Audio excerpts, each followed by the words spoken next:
त्यांनी त्याच्या आधी श्वेताताईंना भेटायला गेले होते. त्यांचं म्हणणं आहे की हे जे काही झालंय अनिमेशन हे सगळं ना खूप विचित्र आणि भयानक आहे. आणि हे जे काही असलं तरी आपल्याला श्वेताताईंवर हा बोलाय. तुझा बापूस ना तापानं फणफणता आहे सर. मी आत्ताच निघता आणि येते हा सर. तू फक्त पैसे पाठव म्हणजे कसं आता गोळ्या औषधे लागतले ना. काय झालंय नेमकं? बाबांना बरं नाहीये गो. तिचं आपलं नेहमीचं रडगाणं सुरू. तू येऊ नको, पैसे पाठव.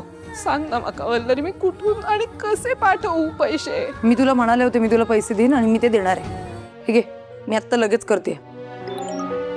आत्ता पटत नाही आपलं, पण खूप वर्षांपासून मैत्रिणी आहोत आणि कठीण काळात आपणच एकमेकींच्या कामाला येणार ना. त्यांनी त्याच्या आधी श्वेताताईंना भेटायला गेले होते. त्यांचं म्हणणं आहे की हे जे काही झालंय अनिमेशन हे सगळं ना खूप विचित्र आणि भयानक आहे. आणि हे जे काही असलं तरी आपल्याला श्वेताताईंवर हा बोलाय. तुझा बापूस ना तापानं तो होता ना एंटरटेनिंग. अशाच मराठी अपडेट्ससाठी आमचं चॅनल टेलीचक्कर रिजनलला नक्की सबस्क्राईब करा.